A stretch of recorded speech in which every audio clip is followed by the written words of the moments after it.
어떻게 해야 들어오지? 6번인가?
들어온다고요? 네. 말이 안 되는데 조금. 그러니까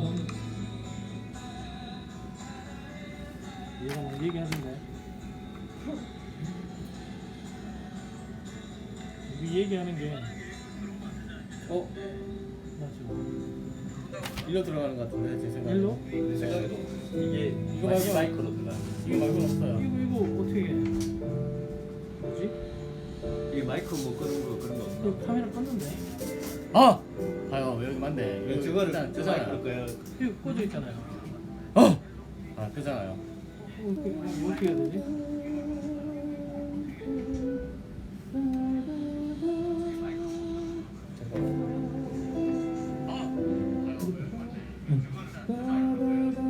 그렇게 없구나 거든.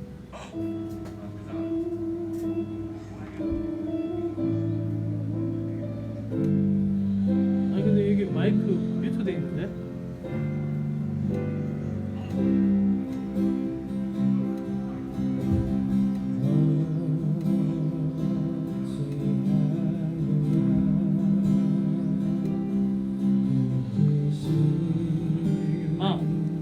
아.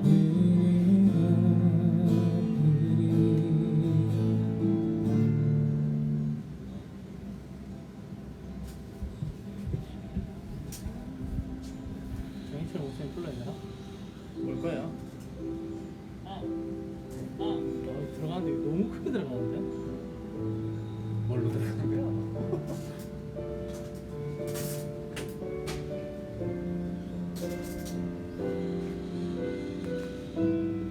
이게 이제 마이크가. 여기서 말하는 거는 얘 통해서 우리 목소리가 들어가거든요? 예. 이거 어떻게 해야 되지? 목소리가 들어간다고? 네, 이거 내가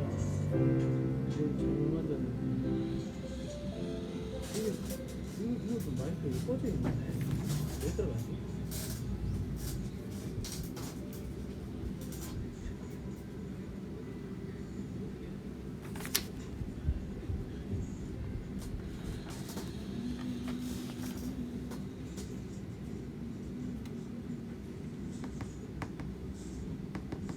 얘 이쪽으로 들어오는 것 같아요. 얘.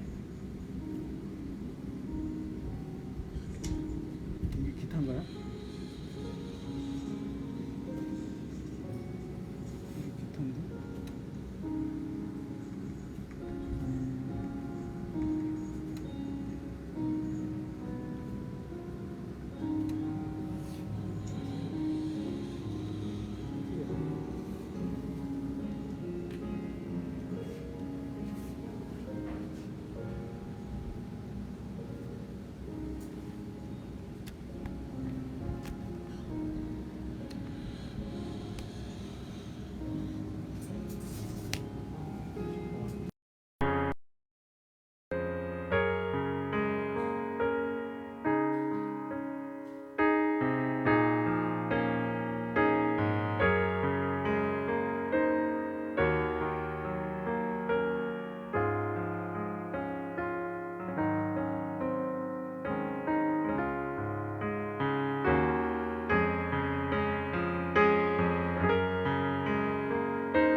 오늘도 우리가 거룩한 주일에 하나님 앞에 예배하러 나왔습니다.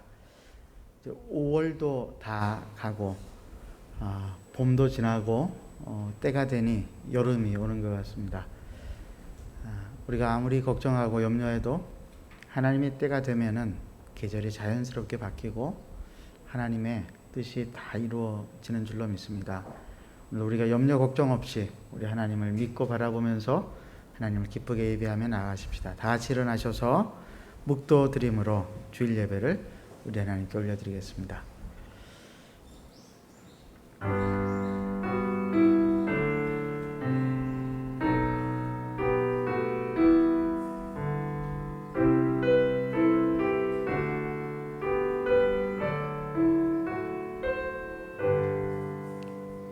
이스라엘아 들으라. 우리 하나님 여호와는 오직 유일한 여호와이시니 너는 마음을 다하고 뜻을 다하고 힘을 다하여 내 하나님 여호와를 사랑하라.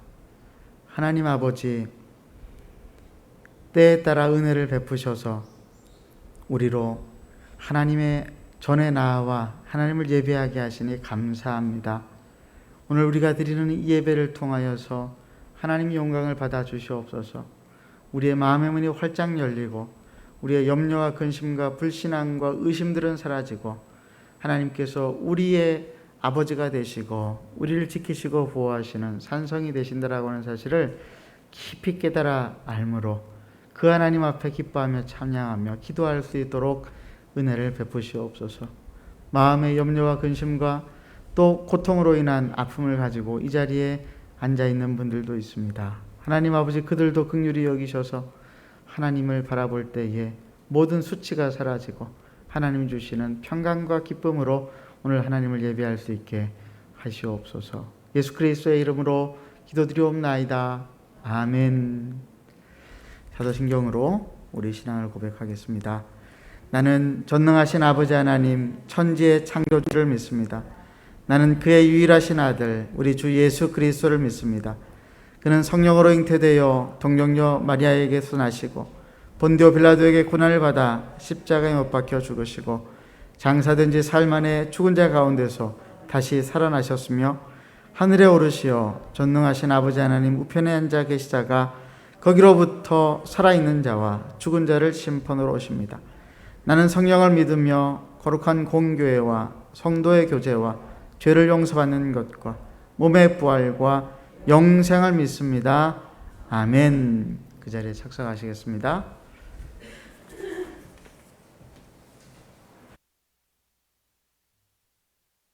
할렐루야. 오늘도 우리의 찬양을 받으시기에 합당하신 우리 주님 앞에 기쁨과 감사함으로 이 시간 우리 함께 박수치며 주님 앞에 찬양으로 나아가도록 하겠습니다.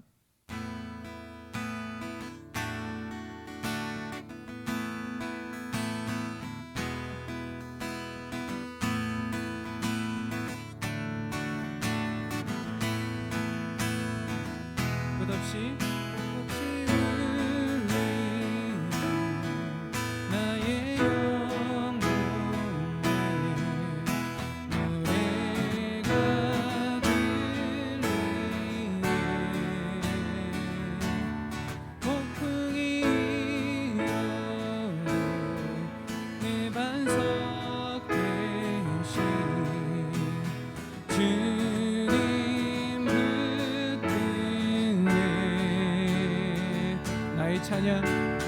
나의 찬양 멈출 수 없네.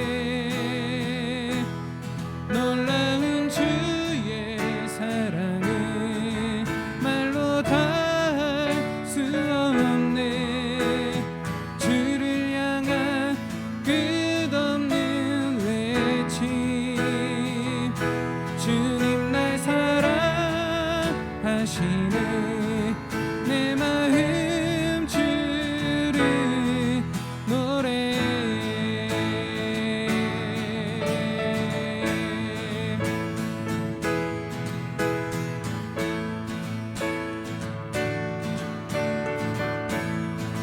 끝없이 울리는 나의 영혼에 노래가 들리네. 폭풍이 일어도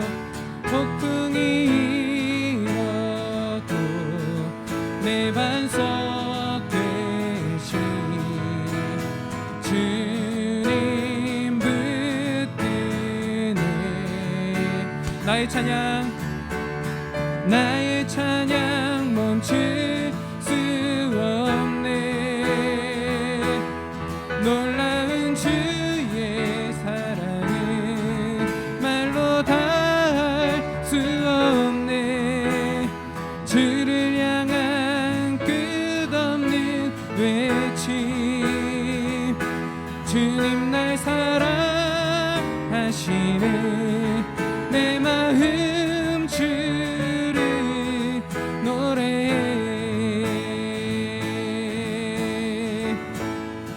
어둠 가운데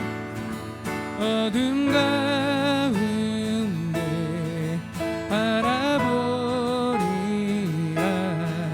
살아계신 내 구주, 날 감찰하시니 주를 찬양하며 주님과 걸으리. 나의 찬양 멈출 수 없네. 나의 찬양 멈출 수 없네. 놀라운 주의 사랑은 말로 다 할 수 없네. 주를 향한 끝없는 외침, 주님 날 사랑하시네. 내 마음 주를, 나의 찬양 멈출 수 없네. 놀라운 주의 사랑은 말로 다 할 수 없네. 주를 향한 끝없는 외침,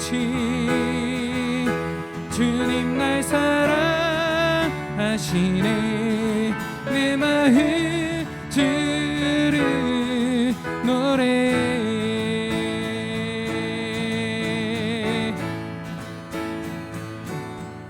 찬양해. 고난 가운데 난 승리해. 찬양해. 갈 길을 잃고 넘어져도 찬양해. 주 항상 계셔 날 붙드네. 찬양해. 나의 기도에 항상 응답하시네. 찬양해. 생명 다해 주 보자. 천사들 성도들도 함께 찬양하리라. 나의 찬양 멈출 수 없네. 놀라운 주의 사랑은 말로 다 할 수 없네. 주를 향한 끝없는 외침. 주님 날 사랑하시네. 내 마음 주를 노래해.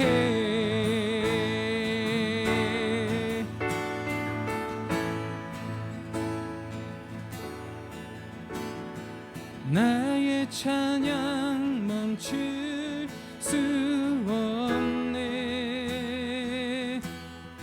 놀라운 주의 사랑은 말로 다 할 수 없네.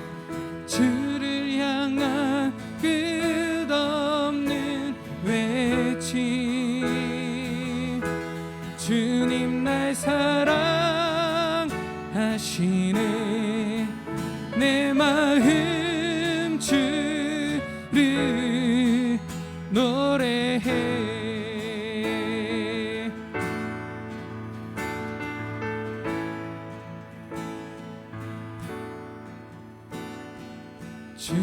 주만 섬기리.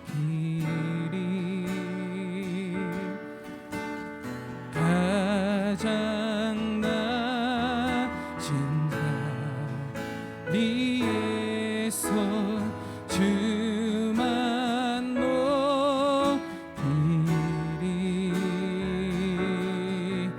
내 생명 다하여 주만 섬기리. 주만 섬기리.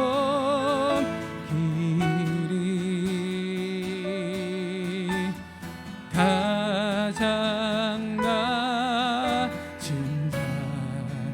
자리에서 주만 높이리. 내 생명 다하여.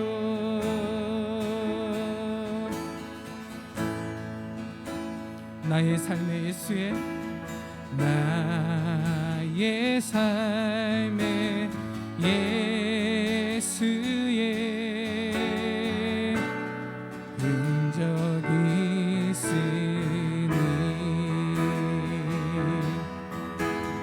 나는 오직 주님만 자랑하리라.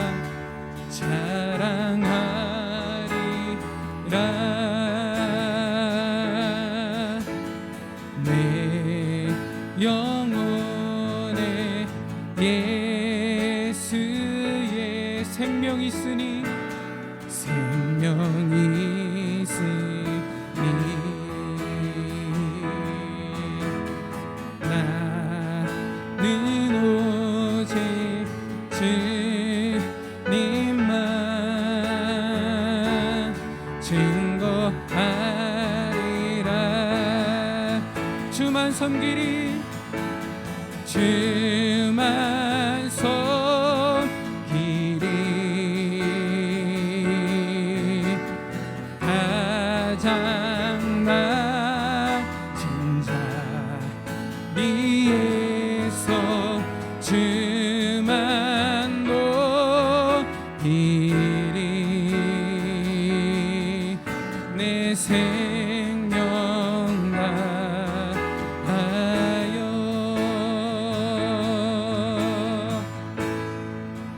다시 한번 고백하겠습니다. 나의 삶에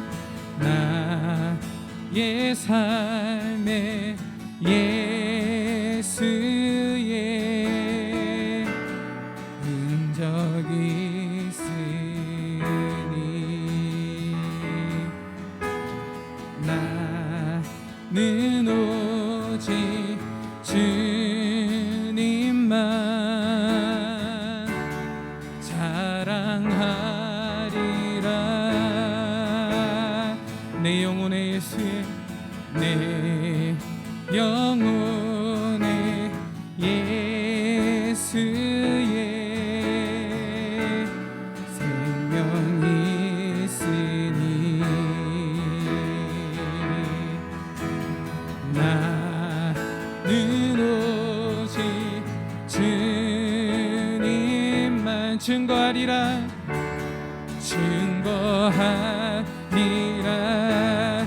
주만 섬기리. 주만 섬기리. 가장 낮은 자리에서 주만 높이리.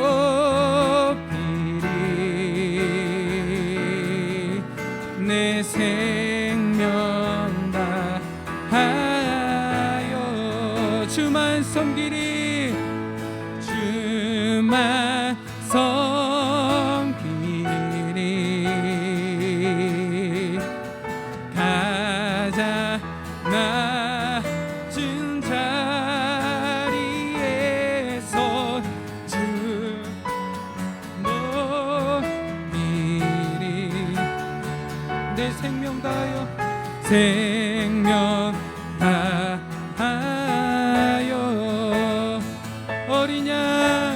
어린 양 찬양하리. 내 평생 그 하나로 충분해요. 어린 양 찬양하리. 내가 주의 임재 안에서 어린 양 찬양하리. 어린 양 찬양하리. 내 평생 주 하나로 충분해요. 어린 양 찬양하리. 내가 주의 임재 안에서 어린 양 찬양하리. 내 평생 그 하나로 충분해요. 어린 양 찬양하리. 내가 주의 임재 안에서 내가 주의 임재 안에서 내가 주의 임재 안에서 내가 주의 임재 안에서 내가 주의 임재 안에서.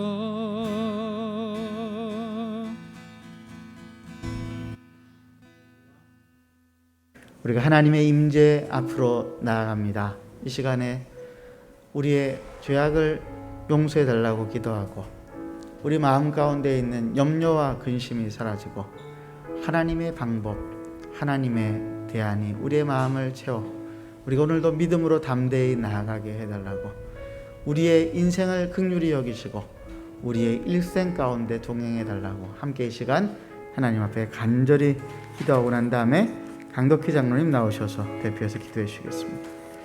하나님 앞에 나아갑니다. 이 시간 하나님을 바라봅니다. 하나님 아버지,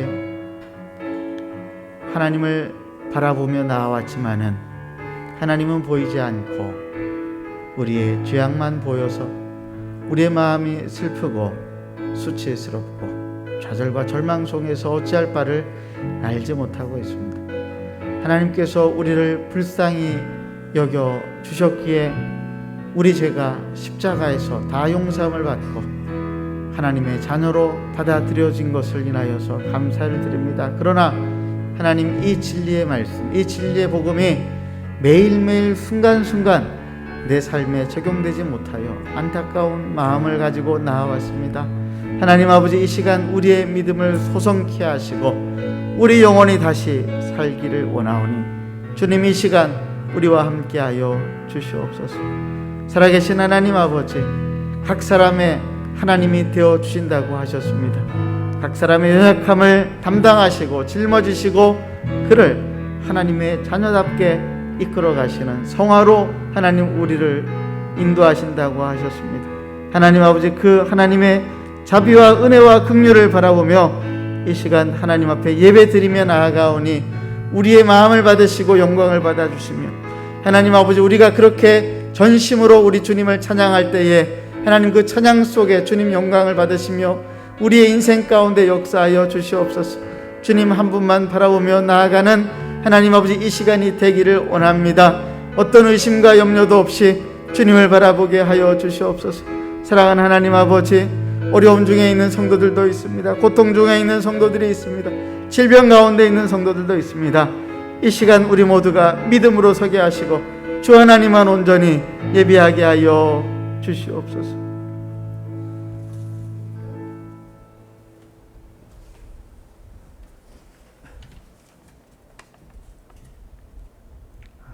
기도드리겠습니다.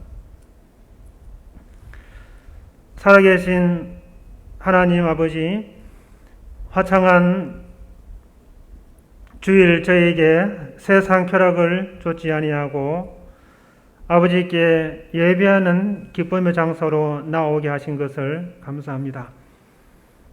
5월 한 달은 여러 기념일을 통하여 소홀했던 주일을 돌아보게 하신 것을 감사합니다.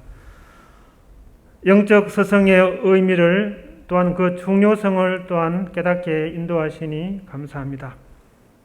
나 한 사람의 구원이 있기까지 여러 신앙 선배님들의 사랑과 헌신을 통해서 이 역사가 있었던 것을 고백합니다. 그분들은 하나님 앞에서 일꾼이요 사역자로 너무 안일하게 생각하기 쉬운 저희들이 다시 한번 이 의미를 돌아봅니다. 나한테는 영적인 스승이요 우리가 빚진 자인 것을 고백합니다. 이 하나님의 은혜를 가볍게 여기지 아니하고 윤리적으로도 최선을 다하는 저희가 되기를 원합니다. 살아계신 하나님 아버지, 저희 한마음교회를 또한 돌아봅니다. 믿음의 선배들의 희생으로 세워진 이 재단인 것을 고백합니다. 가난한 학생 신분으로 아무것도 없는 학사의 신분으로 자기를 내어줌으로 지금의 이 교회가 서게 되었던 것을 고백합니다. 저희 교회를 통하여 믿음의 동역자라 세워주신 분들이 비록 몸은 떨어져 있을지라도 사랑의 관계성을 유지할 수 있기를 기도합니다. 살아계신 하나님 아버지, 지금 코로나로 많은 또한 취약계층들이 어려움을 받고 있습니다. 특별히 인도의 코로나 상황을 돌아보시고 진정될 수 있도록 긍휼을 더하여 주옵소서. 파송되어진 저희 선교사님들, 사역자님들이 이 전염병으로부터 보호되어지기를 원합니다. 미약한 저희들의 구원이 이분들에게 필요한 생명의 도구가 되기를 기도합니다. 살아계신 하나님 아버지, 은희 가정이 또한 어렵게 다시 귀국을 했습니다. 2주간 자가격리가 고통스러울 수 있지만 이것을 잘 견뎌내고 정착할 수 있는 환경을 주시기를 기도합니다. 하나님 아버지, 이 시간 저희들이 온 마음으로 말씀을 사모하며 나아갑니다. 담임 목사님 가운데 하나님의 말씀이 살아있는 말씀을 선포할 수 있도록 인도하여 주옵소서. 저희가 하나님의 임재를 느끼며 계시의 말씀을 믿음으로 영접할 수 있기를 기도합니다. 이 모든 것을 살아계신 예수님 이름으로 기도드렸습니다.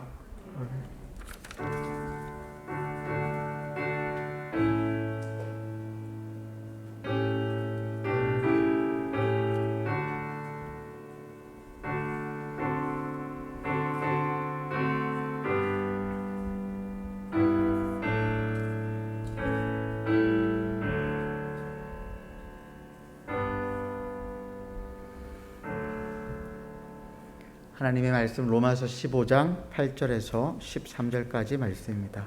로마서 15장 8절에서 13절까지 말씀 교독하겠습니다. 내가 말하노니 그리스도께서 하나님의 진실하심을 위하여 할례의 추종자가 되셨으니 이는 조상들에게 주신 약속들을 견고하게 하시고 이방인들도 그 긍휼하심으로 말미암아 하나님께 영광을 돌리게 하려 하심이라. 기록된 바 그러므로 내가 열방 중에서 주께 감사하고 주의 이름을 찬송하리로다 함과 같으니라.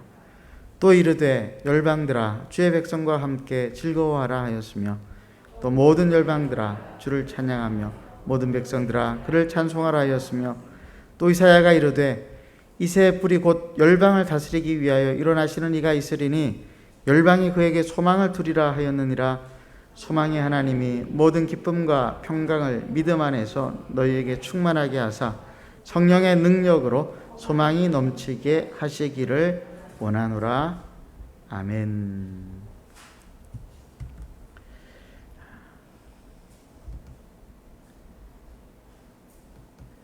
긍휼하심을 인하여 라고 하는 제목으로 하나님 말씀을 함께 살펴보려고 합니다.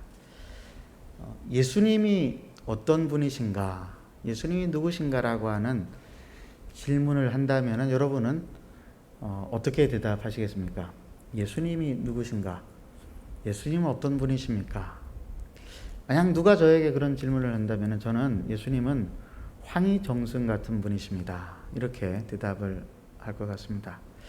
왜 그러냐라고 하면은 예수님은 모든 이의 편에 서 주시는 분이시기 때문에 그렇습니다. 우리가 잘 아는 그런 일화가 있죠. 집안에서 일 보는 하인들이 서로 싸우면서 각자의 억울함을 호소를 하니까 황희정승이 하는 말이 네 말이 옳다 그렇게 이야기했다 그러죠. 또 다른 한편에서 억울함을 호소하니까 네 말도 옳구나. 그 모습을 지켜보던 답답해하던 조카가 아니 숙부님 이 말도 옳고 저 말도 옳다 그러면 어떻게 옳고 그름을 가릴 수 있겠습니까? 이렇게 말을 하니까 네 말도 듣고 보니 옳구나 라고 했다는 그 유명한 일화가 우리에게 전해주는 까닭은 뭘까요? 세상에는 옳고 그름을 정하는 문제보다도 더 우선적인 가치가 있다라고 하는 것을 우리에게 말해주려고 하기 때문은 아닐까요? 예수님께서 이 땅에 오신 목적이 바로 그것입니다.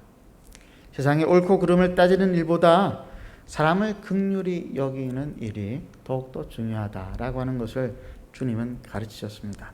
주님은 악의적이고 고의적으로 예수님을 대적하지만 않았다면은 예수님은 그 사람이 가지고 있는 고질적인 죄악과 그리고 그 사람이 민망한 연약함들을 다 용납을 해주셨습니다. 그 사람의 편에서 말이죠.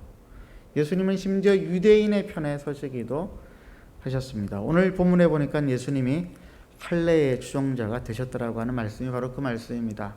8절 말씀을 함께 읽어보십시다. 시작. 내가 말하노니 그리스도께서 하나님의 진실하심을 위하여 할례의 추종자가 되셨으니 이는 조상들에게 주신 약속들을 견고하게 하시고. 예수님께서 할례의 추종자가 되셨다라고 하는 이 말씀은 예수님이 할례를 받으셨다라고 하는 말이며 유대인이 되시고 유대인의 편에 서셨다라고 하는 말씀입니다. 여러분, 인간의 몸을 입고 태어나신 예수님께서 굳이 유대인의 그 습관인 할례를 받으신 이유가 뭡니까? 오늘 이 말씀에서는 하나님께서 유대인의 조상들에게 주신 약속을 예수님께서 성취하시기 위함이라고 말씀을 하고 있습니다. 그 약속은 그러면 어떤 약속인가? 할례에 두신 하나님의 약속은 창세기 12장 1절에서 4절까지 말씀에서 우리가 찾아볼 수 있습니다. 함께 우리 교독하도록 하겠습니다. 여호와께서 아브라함에게 이르시되 너는 너의 고향과 친척과 아버지의 집을 떠나 내가 내게 보여줄 땅으로 가라. 내가 너로 큰 민족을 이루고 내게 복을 주어 내 이름을 창대하게 하리니 너는 복이 될지라. 너를 축복하는 자에게는 내가 복을 내리고 너를 저주하는 자에게는 내가 저주하리니 땅의 모든 족속이 너로 말미암아 복을 얻을 것이라 하신지라.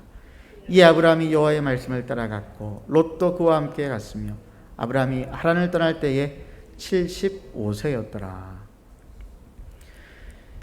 아브라함은 복의 근원이 된다라고 하는 말씀을 하나님이 나만 복 주시나 보다 이렇게 생각하지 않았습니다.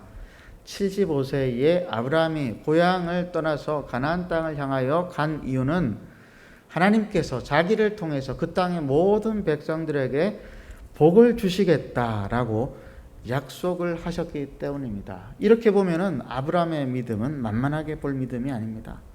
모두가 다 자기만을 생각하며 살아가는 그 시대에 자기와 함께하는 다른 모든 사람들이 하나님의 복을 받기를 원해서 75세에 고향을 떠나 가나안 땅, 이방 땅으로 떠나는 사람이 몇 명이나 있겠습니까? 그런데 아브라함은 그렇게 했다라고 하는 것이죠. 그래서 하나님이 아브라함을 의인이라고 부르셨습니다.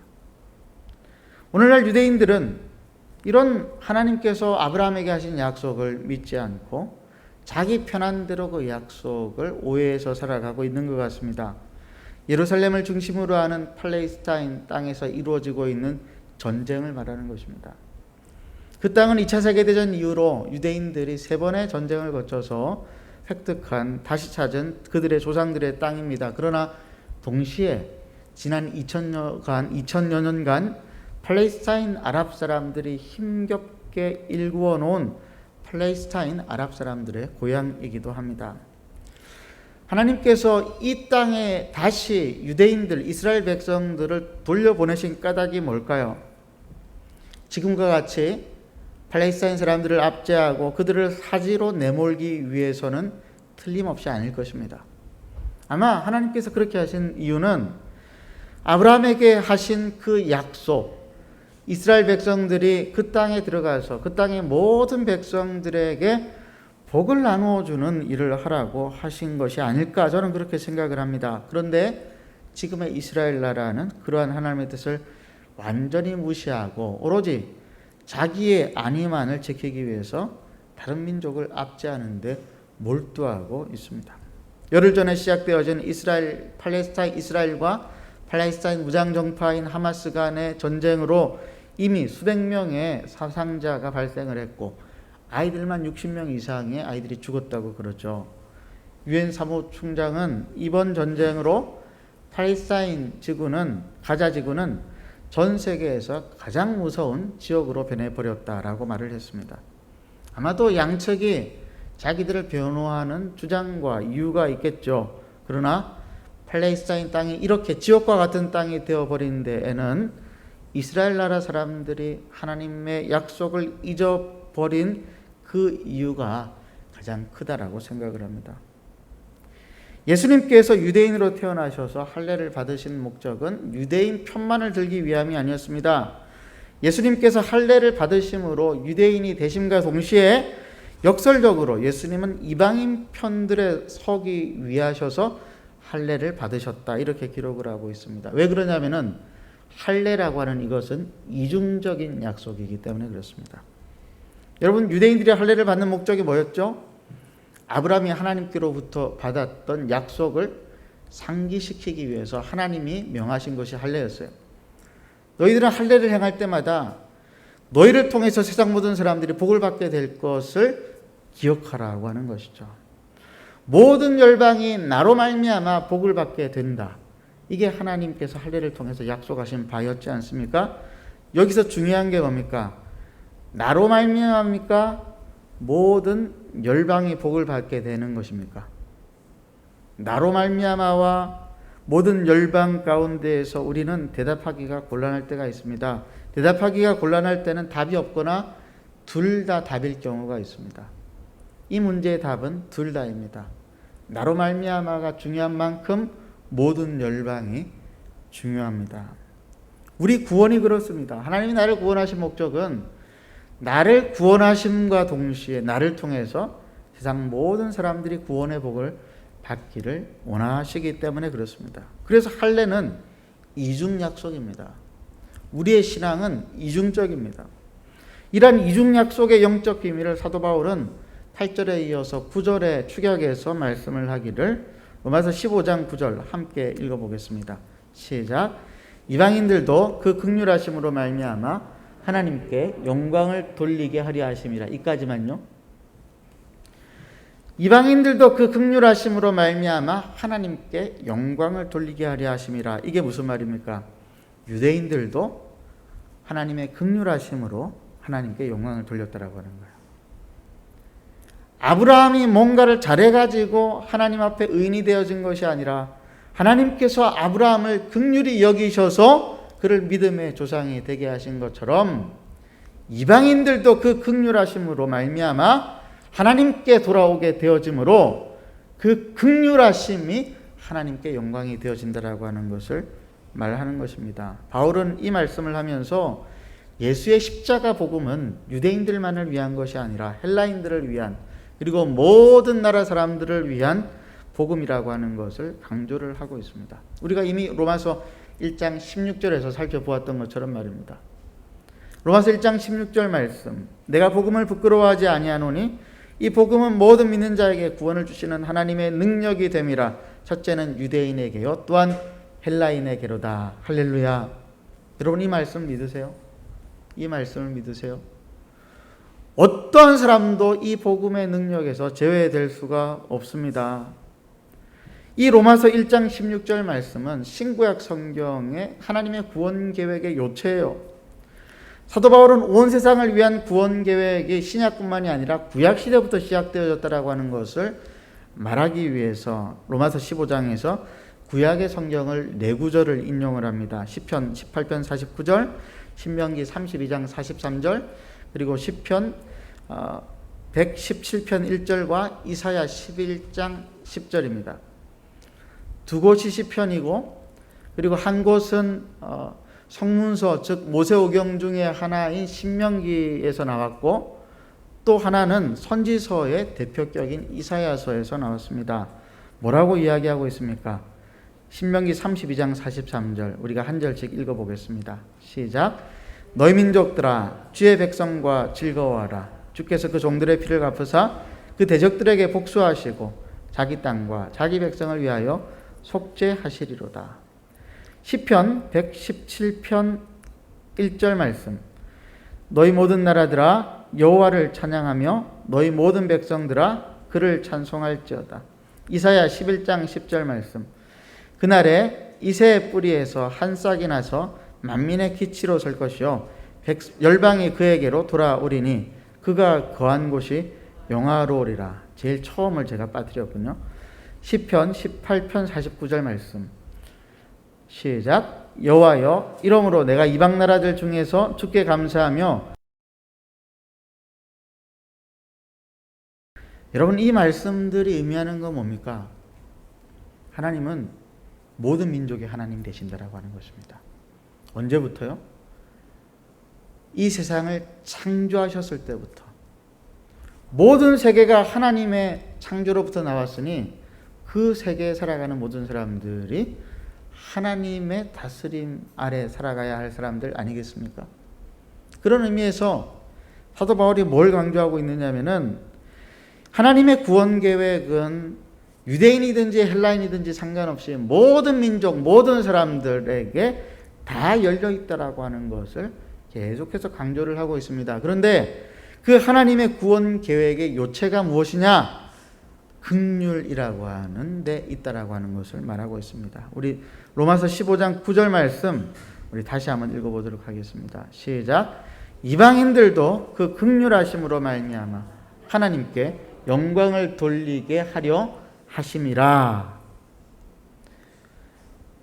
하나님의 영광은 긍휼과 직결되어져 있습니다. 긍휼은 하나님의 영광과 직결되어져 있어요. 예수님께서 우리가 아직 죄인 되었을 때에 우리 죄를 대신해서 십자가에서 죽지 않으셨습니까? 그때 저와 여러분은 이 세상에 태어나지도 않았고 그리고 누구든지 이 진리를 믿고 예수님 앞에 나오면은 예수님은 우리의 모든 죄를 용서해 주시고 우리가 새로운 삶을 시작할 수 있도록 도와주시지 않으십니까?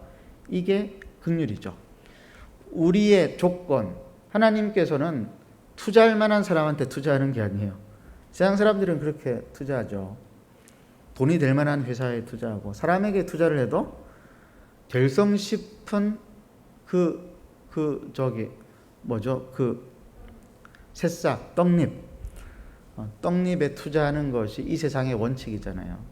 근데 하나님의 긍휼은 그런 게 아니라는 거예요.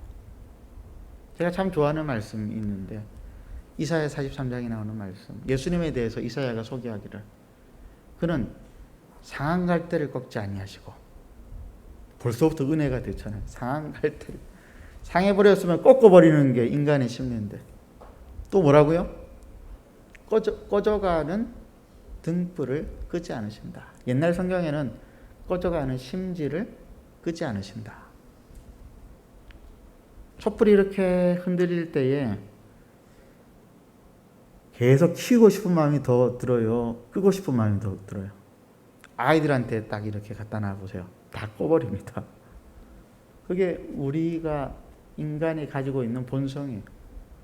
약한 것들 참아낼 수 없어요. 연약한 것들 다 떨쳐버리고 싶어요. 부족한 것들 나한테 없으면 좋겠어요. 근데 하나님의 심정은 뭐냐? 상한 갈대를 꺾지 아니하시고 꺼져가는 등불의 심지를 끄지 않으신다라고 하는 것입니다. 이게 긍휼입니다. 이 긍휼 속에 하나님의 영광이 나타나는 거예요. 하나님의 영광이 나타나는 거예요. 교회는 어떤 곳이냐면은 이 긍휼이 베풀어지는 곳인데 어떤 사람이라도 이 하나님의 긍휼 때문에 자신감을 가지고 당당하게 사람들 앞에 나오고 하나님께로 나올 수 있는 이것이 긍휼이라고 하는 것입니다. 그럼에도 불구하고 우리는 긍휼의 태도를 가지고 무조건적으로 사랑하고 무조건적으로 용서하는 것이 참 어렵습니다. 왜냐하면 우리 눈에 보이는 사람들의 연약함과 혹은 상대방의 뻔뻔한 태도 때문에 그렇습니다.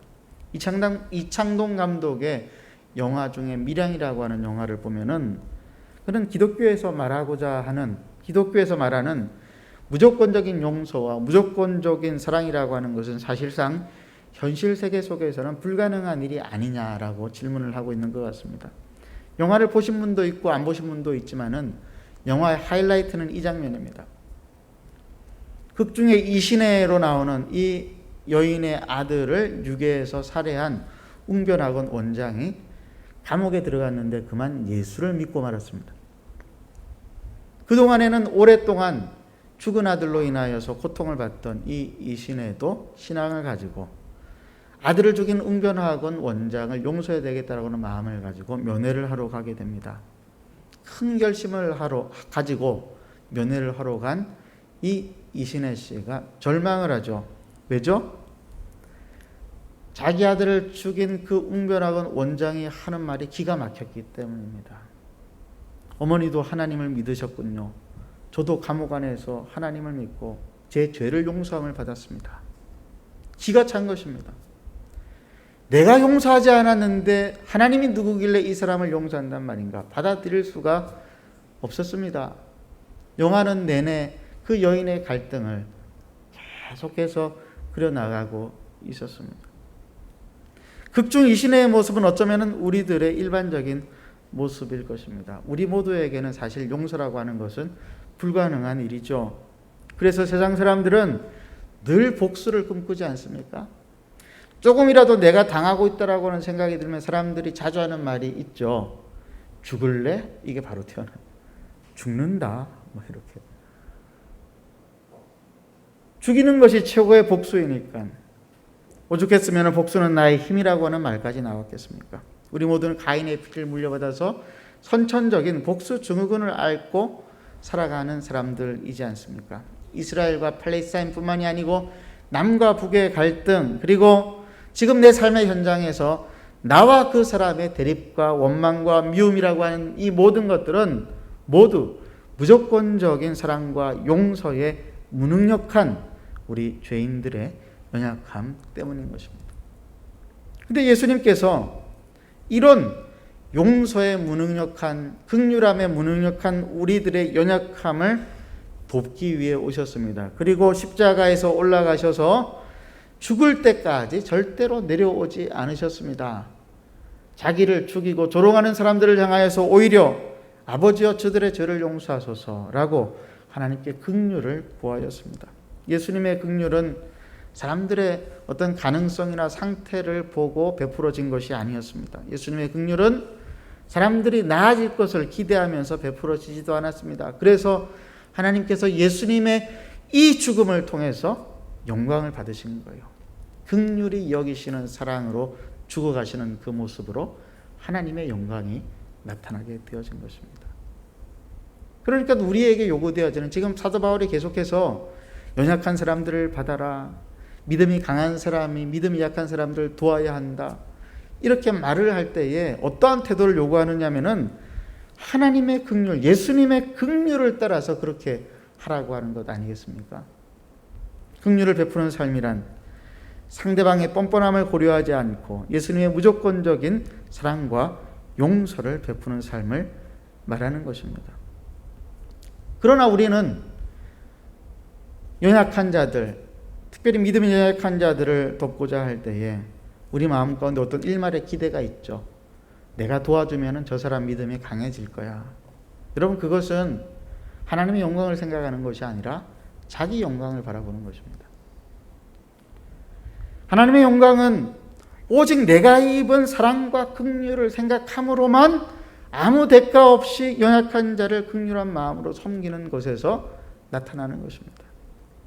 예수님은 누구에게든지 긍휼과 자비하심으로 찾아가지 않으셨습니까? 심지어 현장에서 간음하는 여인이 붙잡혀 왔을 때에도 나도 너를 정죄하지 않노라 하시면서 긍휼을 베풀어 주셨습니다. 믿음 생활이라고 하는 것은 예수님처럼 모든 사람을 향해 끊임없이 긍휼의 마음을 가지고 살아가는 삶을 말하는 것이나, 그러나 우리에게는 어떤 종류의 사람에게도 끊임없이 긍휼의 마음을 유지하는 것이 참으로 버겁기만 합니다. 아니, 불가능한 일입니다. 세상에 범죄한 사람들 이야기만 나오면은 사람들이 발끈합니다.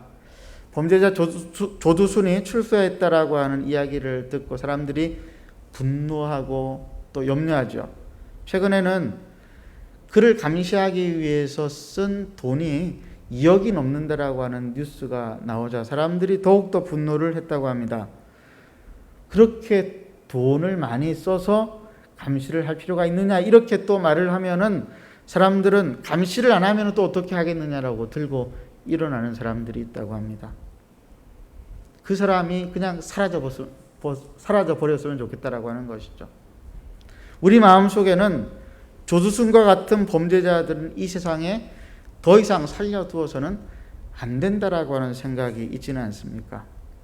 우리 주님께서는 어떻게 말씀을 하셨습니까? 요한복음 3장 16절에서 17절 말씀 함께 읽겠습니다. 하나님이 세상을 이처럼 사랑하사 독생자를 주셨으니 이는 그를 믿는 자마다 멸망하지 않고 영생을 얻게 하려 하심이라. 하나님이 그 아들을 세상에 보내신 것은 세상을 심판하려 하심이 아니요 그로 말미암아 세상이 구원을 받게 하려 하심이라. 상한 갈대를 꺾지 아니하시고 꺼져가는 심지를 끄지 아니하시는 우리 주님께서 이 땅에 오신 것은 세상에 대한 심판이 아니라 세상을 구원하고자 하십니다. 십자가에서 그 긍휼의 사랑으로 우리에게 긍휼을 베풀어 주셨던 그 주님을 통해 우리는 구원을 받고 하나님의 자녀가 되었습니다. 그러므로 누구든지 하나님께 영광을 돌리려 하거든 이 긍휼하심과 이 자비하심으로 연약한 자를 돌아보며 살아야 하는 것입니다. 연약한 자가 보이고 그의 짐을 지고자 할 때 어떤 계산도 없이 긍휼로만 나아가야 하는 것입니다. 그런데 긍휼의 마음이 들지 않을 때가 많이 있잖아요. 그럼 어떻게 해요? 십자가로 나아가야죠. 십자가에서 나를 위해 죽으시고 나를 위해 못 박히시고 창에 찔리신 예수님을 바라봐야 하는 것이죠. 그럴 때 우리 안에 다시 긍휼의 마음이 솟아나는 것입니다. 우리의 그리스도인의 소망이 바로 여기에 있는 것이지 않습니까? 12절과 13절 우리가 다시 한번 읽어보겠습니다. 시작. 또 이사야가 이르되 이새의 뿌리 곧 열방을 다스리기 위하여 일어나시는 이가 있으리니 열방이 그에게 소망을 두리라 하였느니라. 소망의 하나님이 모든 기쁨과 평강을 믿음 안에서 너희에게 충만하게 하사 성령의 능력으로 소망이 넘치게 하시기를 원하노라. 이 소망은 어떤 소망일까요? 하나님이 사람을 바라보시면서 가지신 소망입니다. 하나님께서 그 사람을 바라보실 때 그 사람이 회복되고 구원되고 다시금 하나님 앞에 나오기를 바라는 그 마음을 우리가 바라보는 소망. 어떤 사람을 만나도 하나님의 구원 계획을 소망함으로 그 사람을 용납하고 긍휼을 베풀되 그 어떤 조건도 걸지 않고 긍휼을 베푸는 그 소망, 그 소망을 가지고 살아가는 사람은 반드시 하나님의 영광을 바라보게 되어질 줄로 믿습니다. 이사야가 불순종하는 이스라엘 백성들을 향한 하나님의 메시지를 증거했는데 놀라운 메시지를 증거했어요. 이사야 43장 1절에서 10절 말씀. 불순종하는 이스라엘 백성들을 향한 하나님의 메시지예요. 우리 함께 교독하면서 읽어보겠습니다. 야곱아, 너를 창조하신 여호와께서 지금 말씀하시느니라. 이스라엘아, 너를 지으신 이가 말씀하시느니라. 너는 두려워하지 말라. 내가 너를 구속하였고 내가 너를 지명하여 불렀나니 너는 내 것이라.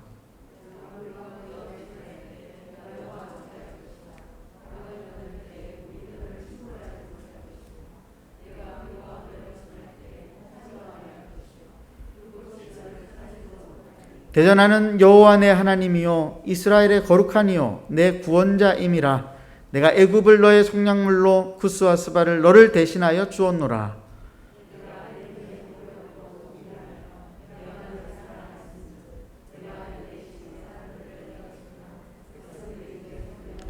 두려워하지 말라. 내가 너와 함께하여 내 자손을 동쪽에서부터 오게 하며 서쪽에서부터 너를 모을 것이며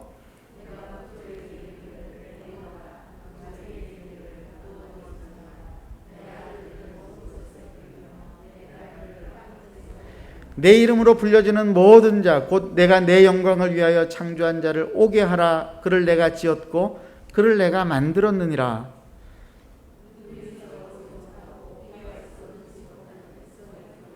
열방은 모였으며 민족들이 회집하였는데 그들 중에 누가 이 일을 알려주며 이전 일들을 우리에게 들려주겠느냐. 그들이 그들의 증인을 세워서 자기들의 옳음을 나타내고 듣는 자들이 옳다고 말하게 하여 보라. 나 여호와가 말하노라. 너희는 나의 증인 나의 종으로 택함을 입었나니 이는 너희가 나를 알고 믿으며 내가 그인 줄 깨닫게 하려 함이라. 나의 전에 지음을 받은 신이 없었느니라. 나의 후에도 없으리라.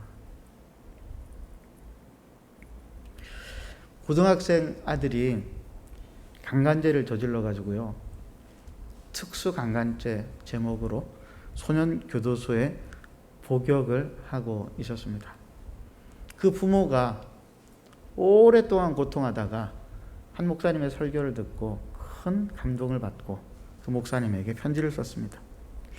목사님, 지금 내 자식이 말썽을 피운다면 그것은 성령님께서 내 자식을 통해 나의 실상을 보게 하심으로 나를 회개케 하심이라고 하는 그 말씀에 감사를 드립니다. 이런 과정을 거쳐서 성령님께서 작정하신 때가 될 때 모든 것을 합력하여 아름다운 열매로 마무리 지어 주실 것을 믿습니다. 제 큰아들이 학교에 계속 다녔더라면 지금은 고3이 되었겠지만 소년교도소에서 이렇게 복역 중인 것은 저를 회개케 하시는 하나님의 섭리인 줄로 믿습니다. 그래서 감방에 갇혀있는 자식이 떠오를 때마다 제 가슴을 치면서 회개하고 있습니다. 자식을 통하여 하나님의 더 깊은 음성을 듣게 하시는 하나님께 큰 영광을 돌려드립니다. 여러분, 이 부모는 어떻게 이런 소망을 가질 수 있게 되었을까요? 자식을 바라볼 때 소망이 있었을까요? 아니요. 하나님을 바라보니까 소망이 있는 거예요. 하나님이 그 자식을 향해 가지고 있는 소망이 무엇인지를 알기 때문에 그 소망이 있는 거예요. 그래서 지난주에도 그랬잖아요. 사람한테 기대지 마십시오. 사람 때문에 넘어지지 마십시오. 하나님을 바라보십시오. 하나님께서 그 사람을 어떻게 긍휼히 여기시고 어떻게 변화시키시고 어떻게 그를 통해 영광을 받으실까를 기대하고 기도하면서 기다리십시오. 그럴 때에 여러분들이 하나님의 영광을 경험하게 되어질 것입니다. 기도하겠습니다. 이 시간 우리 하나님 앞에 이렇게 기도하십시다. 하나님, 연약한 자를 돕고 섬기되 나의 긍휼이 아닌 우리 주님의 긍휼하심, 나를 긍휼히 여겨주신 그 긍휼하심으로 인하여서 연약한 자를 받되 주님이 받으시는 것처럼 받게 하시고, 주님이 기대하시는 것처럼 기대하게 하시고, 주님이 기다리시는 것처럼 내가 기다릴 수 있는 성숙한 믿음으로 하나님 살기를 원하오니 인도하여 주옵소서. 함께 간절히 기도하겠습니다. 하나님 아버지 감사합니다. 이 시간 하나님께서 우리에게 주신 말씀을 우리가 깊이 들여다보았습니다. 그 긍휼하심으로 인하여 하나님께서 영광을 받으셨다고 하신 그 말씀대로 하나님 아버지, 우리가 어떠한 상황에서도 어떠한 사람을 만나더라도 하나님의 계획과 하나님의 소망은 끝이 없다라고 하는 것을 기억하고, 하나님 아버지, 우리를 향하신 하나님의 섭리하심이 내 옆에 있는 사람들에게도 그대로 이어질 것들을 기대하며 주님을 바라보며 나아갈 수 있도록 도와주시옵소서. 우리 마음 가운데에 하나님 어려운 일이 닥쳐올 때, 하나님 아버지 어려움 가운데에서 어찌할 바를 알지 못할 때에 어려운 사람들을 만나서 우리가 도무지 살아갈 소망이 없다라고 생각할 때에도 우리가 하나님을 바라보게 하시고, 무엇보다 십자가에서 흘러나오는 우리를 향하여 베풀어 주신 그 긍휼하신 하나님 그 사랑이 우리에게 하나님 앞에 회복되어지게 하여 주시옵소서. 주님을 바라보며 나아가는 우리 사랑하는 성도들, 이 말씀으로 이번 한 주간도 믿음으로 살게 하여 주시옵소서.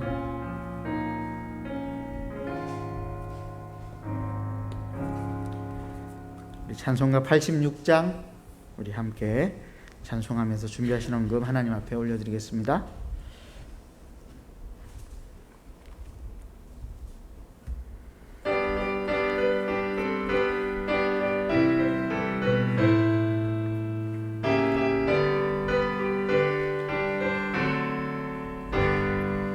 내가 늘 의지하는 예수, 나의 상처 입은 심령을 불쌍하게 여기사 위로하여 주시니 미쁘신 나의 좋은 친구. 내가 의지하는 예수, 나의 사모하는 친구. 나의 기도 들으사 응답하여 주시니 미쁘신 나의 좋은 친구. 주의 손 의지하고 살 때 나를 해할 자가 없보다. 주님 나의 마음을 크게 위로하시니 미쁘신 나의 좋은 친구.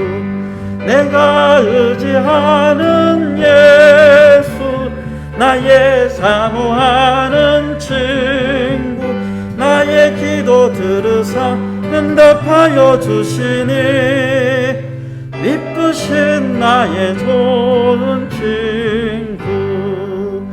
내가 요단강 건너가며 마음이 두려워서 떨 때도 주가 인도하시니 어찌 두려워하랴. 미쁘신 나의 좋은 친구. 내가 의지하는 예수, 나의 사모하는 친구. 나의 기도 들으사 응답하여 주시니 미쁘신 나의 좋은 친구. 이후 천국에 올라가서 모든 성도들과 다 함께 우리들을 구하신 주를 찬양하리라. 미쁘신 나의 좋은 친구, 내가 의지하는 예수, 나의 사모하는 친구, 나의 기도 들으사 응답하여 주시니 미쁘신 나의 좋은. 우리 4절 다시 한번 찬송하겠습니다. 이후 천국에 올라가서 모든 성도들과 다 함께 우리들을 구하신 주를 찬양하리라. 미쁘신 나의 좋은 친구, 내가 의지하는 예수, 나의 사모하는 친구, 나의 기도 들으사 응답하여 주시니 미쁘신 나의 좋은 친구. 하나님 아버지 감사합니다. 나 같은 죄인도 죄를 용서하여 주시고 하나님의 자녀 삼아 주셨는데, 하나님 아버지 내 옆에 있는 사람들, 하나님 이들까지 함께 구원하시고 그들의 죄를 용서하시고 하나님의 자녀되게 하셨으니 이 놀라우신 은혜, 이 무한하신 사랑, 그 긍휼하심을 우리가 어떻게 다 갚을 수가 있겠습니까? 하나님, 우리가 이 믿음 가지고 긍휼을 베푸신 우리 주님을 믿는 믿음을 가지고 사람들을 대하고 우리에게 닥쳐오는 모든 고난을 이겨내게 하여 주시옵소서. 오늘도 이 믿음으로 주님께 나아와 하나님 앞에 물질을 올려드린 성도들이 있습니다. 하나님, 그들의 필요들을 채워주시고 그들 가운데에 하나님 함께 동행하여 주시옵소서. 하나님 아버지, 드린 손길들을 축복하시되 필요한 것들을 날마다 때마다 공급하여 주시고, 그렇지 못한 어려움 가운데 있는 성도들이 있다면 하나님 아버지 긍휼히 여겨 주시옵소서. 질병과 폭력과 전쟁으로 고통받고 있는 지구촌의 많은 백성들 하나님 아버지 불쌍히 여기시고, 특별히 우리 북녘의 동포들에게는 더욱더 그리하여 주시옵소서. 예수님의 이름으로 간절히 기도드리옵나이다. 아멘. 앞뒤좌우로 서로 한번 인사하실까요? 사랑하고 축복합니다. 네. 날씨가 화창합니다. 지금은 또 어떻게 되었는지 모르겠는데 아침에 나올 때만 해도 화창한 날씨였는데, 우리 성도들과 함께 교제하시고 실내에서 어려우면은 실외로 나가셔서 또 서로가 서로를 돌아보는 귀한 시간들을 가져주시면 감사하겠습니다. 다른 광고는 주보를 참조해 주시고요. 목자 모임이 금요일 저녁 9시 30분에 있다라고 하는 것과, 어저께 어니스트 회를 소혜영 집사님 가정이 미국에서 다시 귀국하여 한국으로 돌아왔습니다. 2주간의 자가격리를 서울에서 하고 있는데 잘 마치고 다시 대구로 돌아와서 잘 적응할 수 있도록 위해서 기도해 주시고 또 반갑게 맞아 주시기를 부탁을 드립니다. 기도 제목들 보시고, 특별히 안유한 김은지 선교사 가정 비자가 잠시 멈추어졌는데 속히 문제가 해결될 수 있기를 위해서 기도해 주시기를 바랍니다. 이제 다 같이 일어나셔서 우리 좋으신 하나님, 우리 찬송 드리고 축도로 예배를 마치겠습니다.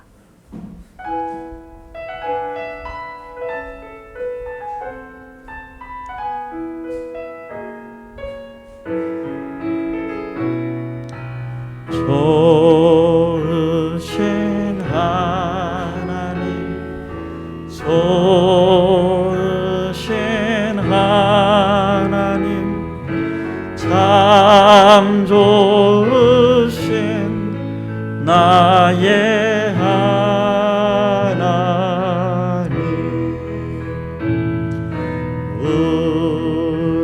우리의 기도를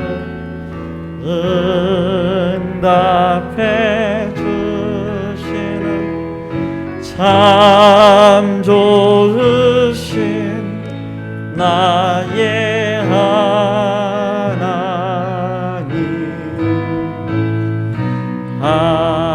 한없는 축복을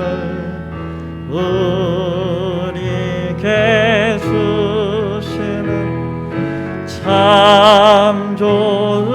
주신 나의 하나님.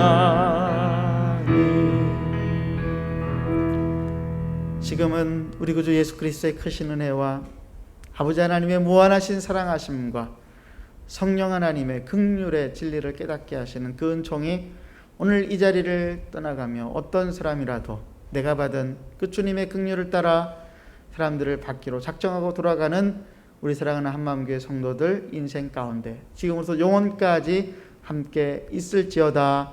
아멘.